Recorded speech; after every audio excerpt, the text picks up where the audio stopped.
आपल्या बायकांचं कसं असतं हो, घरात सगळ्यांच्या आवडीनिवडी जपता जपता स्वतःची आवड मात्र आपण विसरून जातो. तर मी असं का बोलते चला तुम्हाला समोर सांगते. त्या अगोदर आज माझ्या बाळाची फर्माईश होती, त्याला चकोल्या खायच्या होत्या आणि मिस्टरांना खायची होती डाळीतली फळं.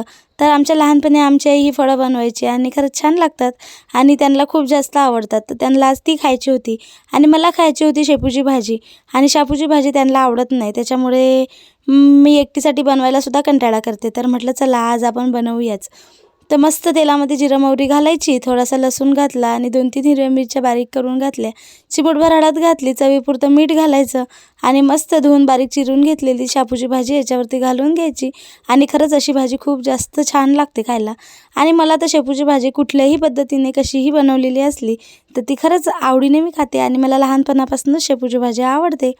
तर आज मी माझ्या आवडीची शापूची भाजी आणि त्याच्यासोबत खाण्यासाठी मस्त तेल न लावता तव्यावर शेकून घेतलेली गरमागरम अशी भाकरीसारखी चपाती. माझी आई लहानपणी ही चपाती चुलीवर बनवायची, तर त्याची चव आहे ना अजूनच छान लागायची. तर तेच मी आज बनवलं होतं आणि म्हणूनच मी म्हणते का आपण सगळ्यांच्या आवडी जपतो आणि आपली आवड मात्र विसरून जातो, नाही का बरं? आणि शेपूची भाजी खरंच खूप छान झाली होती बरं का. चला तर मग भेटू उद्या. तोपर्यंत बाय.